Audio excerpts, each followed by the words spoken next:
Donc, j'ai demandé avant l'épisode vos choix. On y va avec les 5 trophées principaux, comme on a fait à chaque quart de saison. Sans surprise, bon, pour tout le monde, en fait, notre joueur pour le trophée Calder remis à la recrue de l'année est Connor Bedard. Donc, Julien, malheureusement, n'est pas avec nous pour ce segment. J'imagine qu'il sera encore avec Brock Faber de son côté. Mais à tout le moins, c'est unanime pour nous pour cette sélection-ci. Côté d'entraîneur-chef, on a Éloi et Guillaume qui vont avec Rick Tocchet. Donc, Guillaume, tu y vas avec l'entraîneur des Canucks pour cette saison-ci. Oui, clairement. Il y a peut-être. Les Canucks sont peut-être un peu perdus du jus en deuxième moitié de saison, mais ils restent quand même parmi l'une des équipes les plus dominantes de la Ligue. Je l'ai dit, c'était lui mon choix en milieu de saison, en fait, c'est en milieu de saison. Puis, je l'avais dit, habituellement, le Jack Adams, on donne soit à l'équipe, au coach, excuse-moi, qui a la meilleure fiche, ou au coach qui a eu la meilleure amélioration par rapport à l'année passée. Puis, je pense que lui, il remplissait les deux meilleurs. Ces deux choix-là, à la mi-saison, là, évidemment, ils n'ont plus la meilleure fiche de la Ligue, mais il reste quand même une des bonnes. Fait, je pense que c'est à noter vraiment le travail qu'il a fait. J'avais peut-être pensé à Andrew Brunette avec Nashville, mais je pense que le travail que Rick Tocchet a fait depuis avec une équipe quand même quand même assez similaire à l'an passé. Je parle au niveau du noyau, là, mis à part peut-être les Lindholm qui ont acquis, mais qui ont vraiment eu des meilleures saisons que l'année passée. Ouais, il y a quand même plusieurs candidats, tu le mentionnes aussi, Andrew Brunette n'est pas dans nos choix, mais pourrait être mentionné. Jusqu'à tout récemment, on avait John Tortorella qui était aussi dans les candidats possibles, mais vu la fin de saison, évidemment, on n'en est plus dans la discussion. Luc, de ton côté, tu es allé avec Rick Bowness du côté des Jets. Oui, Rick Bowness, c'est pas compliqué. Moi, c'était très important d'avoir vraiment un entraîneur qui est en mesure de bien, avec son directeur général, d'avoir une équipe qui lui ressemble. On se rappellera tous la sortie qu'il a faite contre les Stars de Dallas en séries éliminatoires. Je pense à le porter fruit et on le voit aujourd'hui. On a tout simplement échangé un nom plus un autre joueur qui a quitté l'équipe. On est en mesure de garder l'essence de ce que l'entraîneur désirait derrière le banc. Et on voit que même si les Jets ont un petit peu ralenti, surtout avec déjà une position qualifiée puis qu'impossible d'aller chercher le titre dans la centrale, les Jets sont restés là. Ils ont été toujours dans la course pour le top 3 dans leur division. Pour moi, sans l'ombre d'un doute, Rick Bowness pour le travail qu'il a fait, pour la structure de jeu qui est en place autour de Connor Hellebuck et Josh Morrissey et de la bonne répartition des trios offensifs. Pour moi, dans ma tête, c'est clair, c'est Rick Bowness qui. Je trouve ça plate.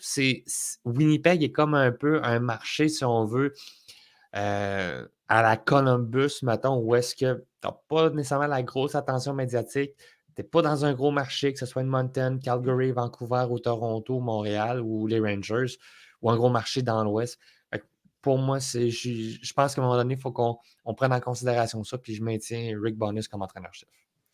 De mon côté, je m'étonne même du choix vu mes choix durant la saison, mais j'y vais avec Jim Montgomery avec les Bruins de Boston. Je trouve on l'oublie parce que bon, l'an passé, on a eu la saison historique. On a remporté Jack Adams l'an passé avec vraiment une saison incroyable pour les Bruins, mais a réussi à répéter une excellente saison. On est premier de l'Atlantique dans une division qu'on ne donnait pas cher de leur peau nécessairement encore une fois aux Bruins cette année.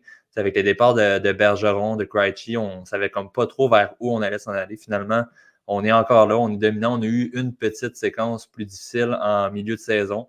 Là, on revient, on joue du bon hockey présentement et on est en train de s'assurer la première place dans l'Atlantique. Donc, chapeau à Jim Montgomery qui a su justement faire en sorte que son équipe performe encore très bien cette année, malgré des départs l'an dernier. Donc, c'est mon choix pour le Jack Adams. Puis, comme on le disait, il y en avait d'autres, évidemment, qui auraient pu être nommés cette année.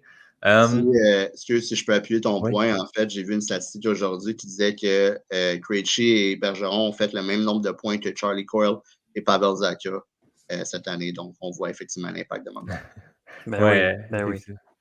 Oui. Côté des gardiens de but maintenant pour le trophée Vézina. Moi-même, Éloi et Guillaume y allons avec Connor Hellebuck. De ton côté, Luc, Thatcher Demko est ton choix pour le trophée Vézina. Ouais, ça a vraiment été une hésitation, mais je pense qu'il est là.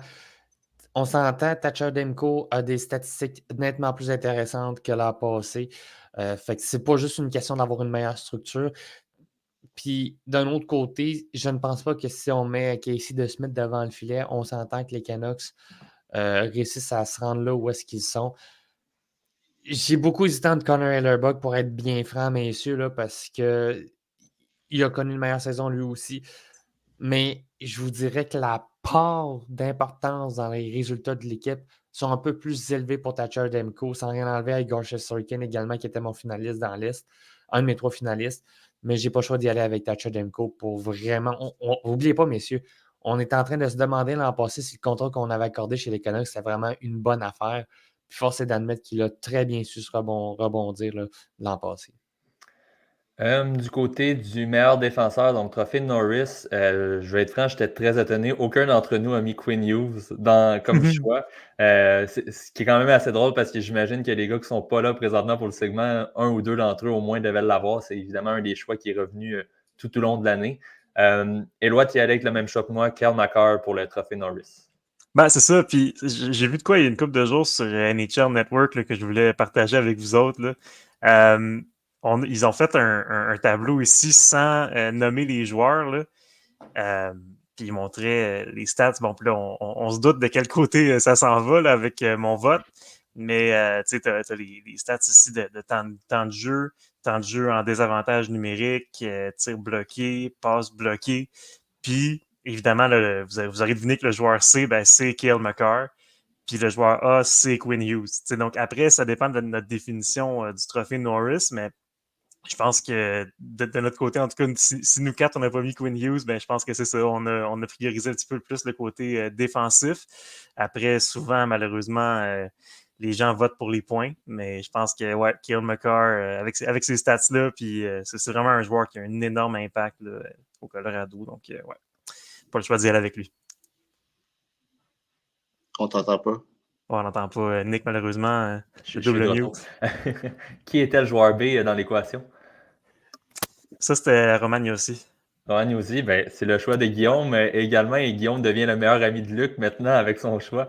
Donc, tu y vas avec Roman Yuzi pour le trophée Norris. Ouais, effectivement, là, je regardais ça. Je pense qu'il y a plus de points depuis le 1er janvier. Puis, je pense qu'en termes de rôle que ce gars-là a dans l'équipe de Nashville, on peut clairement expliquer un peu les résultats qu'ils ont en ce moment grâce à lui. C'est vraiment le corps arrière de l'équipe.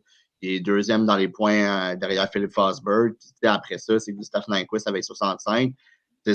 Après ça, ça baisse à Thomas Novak à 41 et tout. Fait, on voit que vraiment, c'est lui qui est vraiment le cœur de l'équipe, c'est le capitaine. Puis je pense qu'il a vraiment performé, surtout au niveau du côté défensif aussi. Là, c'est vraiment le cœur de Nashville. Donc, moi, c'est pour ça que c'était mon choix à ce niveau-là. Puis même qu'on pourrait probablement lui donner des votes MVP si jamais il y aurait la chance. Oui, effectivement. Luc, de ton côté, tu es resté avec ton choix du 3/4 de saison, donc Josh Morrissey pour le trophée Norris. Exactement. Il aussi faisait partie de mon quintet finaliste avec Noah. Moi, je vais vous le dire, c'est Victor Hedman, Noah Dobson qui sont mes 3 finalistes. Et il aussi était dans mon top 5 encore une fois. Mais Kyle Hughes ne l'était pas à nouveau. C'est le gars qui. En fait, derrière Quinn Hughes, c'est lui qui a la meilleure fiche plus et moins. C'est lui qui a le meilleur pourcentage de points à 5 contre 5 parmi les 20 meilleurs pointeurs chez les défenseurs. A plus de 24 minutes de temps de jeu, utilisé à toutes les sauces, surtout même en avantage numérique, en désavantage numérique. Et ce qu'on veut d'un défenseur, c'est être en mesure de faire un excellent jeu de transition, être en mesure de fabriquer des jeux, pas de les compléter, mais de bien transporter la rondelle et de bien sortir de sa zone défensive. Puis je pense juste qu'avec 55 points sur 64 passes, 55 passes sur 64 points, je pense juste que ça démontre à quel point Josh Morrissey est probablement le défenseur, ou du moins l'un des 3 défenseurs les plus complets de la Ligue, autant dans son territoire qu'en zone offensive. Donc pour moi, Josh Morrissey. Pour la même raison que j'ai pris Rick Bowness, parce que je pense que ce sont des individus pour l'entraide, pour le Jack Adams et pour pour le trophée pour le meilleur Norris. défenseur, le Norris, merci beaucoup, j'ai eu un petit blanc. Je pense que si Morrissey jouait à Toronto, s'il jouait avec les Rangers, s'il jouait à Los Angeles, il aurait probablement la même réputation que, par exemple, je prends un Adam Fox ou encore la même visibilité que, par exemple, un Drew Doughty aussi. Intéressant. On termine avec le trophée Hart, donc remis au joueur le plus utile. Et on a 4 choix différents. Évidemment, encore une fois, cette année, il y a plusieurs possibilités. Guillaume, commençons avec toi. Tu y vas avec Nathan McKinnon donc pour le joueur le plus utile. Ah, clairement, puis on l'a vu hier là, avec ses buts, là, puis la montée qu'il a faite. C'est un joueur sensationnel. Puis c'est quand même une équipe qui a des carences au niveau de la position de centre. Tu sais, où ils sont allés à chercher Casey Middlestat, mais après ça, c'est pas nécessairement des gros noms qui sont là. Fait que c'est le most valuable player, le Hart, excuse-moi, pour le joueur le plus utile à ton équipe. Clairement, si tu enlèves McKinnon, c'est pas la même équipe. C'est peut-être une équipe qui fait quand même les séries, dans peut-être le 7-8. Mais c'est pas une équipe de top de classement tant qu'à moi. Là, on dit qu'il y a Gergiev, je parle du gardien, mais dans le sens qu'il y a je pense qu'il y a plus de victoires dans la Ligue nationale. Il y a un taux d'efficacité en bas de 900. Là, c'est clairement pas à cause de lui qui gagne, c'est plus à cause de l'équipe qui en a avant lui. Donc, vraiment, McKinnon, selon moi, c'est le cœur de l'équipe. Puis, il a vraiment performé au-delà de pas mal tout le monde. Ben, pas au-delà de pas mal tout le monde, c'est quand même une course serrée. Mais comparé à Sam Reinhart, que c'était mon choix de mi-saison, malheureusement, les autres joueurs de la Floride ont continué. Donc, c'est pour ça que c'est plus mon choix. Puis, je vais McKinnon. Luc, avant l'épisode, quand tu m'as envoyé tes choix, tu me disais on n'attend pas une autre semaine. J'imagine que c'était pour ton choix du trophée Hart. Tu souhaitais voir si Sidney Crosby allait amener les Pingouins en série, mais c'est ton choix tout de même que tu as choisi pour le trophée Hart. C'était extrêmement compliqué. Je ne vous cacherai pas, moi j'avais McKinnon dans mon top 3 avec McDavid aussi, puis Kucherov était dans mon top 5. J'ai pas le choix de prendre Crosby parce qu'on a enlevé probablement ce qu'il y avait de deuxième meilleur élément chez les Pingouins en échangeant Jake Gonzalez. Malkin n'est plus ce qu'il était dans la début trentaine. Carlson fait plus de gaffes qui donne de points. Le temps essaie de compenser pour que le fait que Carlson est beaucoup trop offensif et il y a de la misère à savoir qu'il y a un 70 pieds l'autre bord de la zone offensive. Crosby, je l'ai choisi pour une seule raison. Sur une séquence de 6 matchs, où est-ce que les Pingouins jouaient à la fin mars et début avril, il a fait 16 points en 6 rencontres. Il a aidé à cette équipe-là à revivre encore d'espoir pour prendre part aux séries éliminatoires. Il est encore un élément clé. Il va chercher au moins 1 point par match depuis les 10 dernières rencontres. Pour moi, c'est le meilleur. En fait, il est le plus vieux joueur dans les 15 meilleurs pointeurs au niveau des attaquants du circuit. Il a 36 ans. Il a plus de 20 minutes par match encore une fois. Je m'excuse, mais pour un gars qui doit regarder ses ailes et qui doit dire j'ai-tu vraiment un Rust à ma droite ou à ma gauche, là? J'ai personne pour qui passer à la rondelle, puis trouver des façons à faire des points soir après soir. McDavid à Draisaitl, Kucherov pour avoir Stamkos, pour avoir Braden Point, McKinnon pour avoir Rantanen. Il peut compter sur Jonathan Drouin qui, même si on peut le critiquer, est quand même capable de faire des points. Il peut avoir, par exemple, Lekonen qui est capable de compléter, qui a plus de points que Rust. Pour moi, c'est pour ça que j'ai décidé d'y aller par Crosby, mais ça a été difficile pour devancer son coéquipier de la Nouvelle-Écosse en Nathan McKinnon. Ouais, ben de mon côté, je vais être franc aussi, j'ai beaucoup hésité avec Sidney Crosby. Je regarde un peu dans les dernières années, je pense à l'année que Taylor Hall avait remporté le trophée Hart avec les Devils. À un certain point, c'est un peu ce genre d'année-là, c'est une équipe qu'on n'attend pas là et qu'un joueur prend toute l'équipe sur ses épaules pour accéder aux séries. Mais j'ai l'impression qu'il y a tellement de bons candidats cette année que c'est dur d'inclure Crosby, justement, ou même de le nommer comme trophée Hart. Moi, de mon côté, je suis allé avec Nikita Kucherov. C'était mon choix aussi aux 3/4 et à la mi-saison. Le Lightning qui fait des séries ont une année peut-être plus difficile pour plusieurs joueurs. Braden Point et Steven Stamkos dans le dernier droit se sont vraiment levés. Victor Edmond t'en a parlé tantôt. Luc, au niveau du trophée Norris aussi, peut être un bon candidat.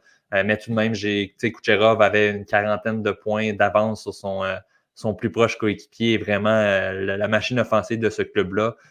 Puis il connaît vraiment une saison exceptionnelle encore cette année et c'est pas pour rien qu'il est dans le top 3 des meilleurs marqueurs. Donc, j'ai choisi Nikita Kucherov, mais il y a quand même plusieurs autres choix qui m'ont fait hésiter beaucoup.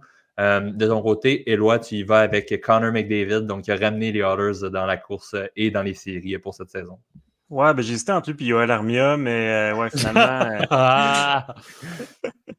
Non, pour vrai, écoute, McDavid, tu sais, le premier quart de la saison, bon, il y a eu une petite blessure, petite baisse de régime par rapport à ses habitudes, mais dans les 60 derniers matchs, il a 117 points. Fait que c'est 2 points par match. Là, puis dans la Ligue nationale d'aujourd'hui, c'est assez incroyable.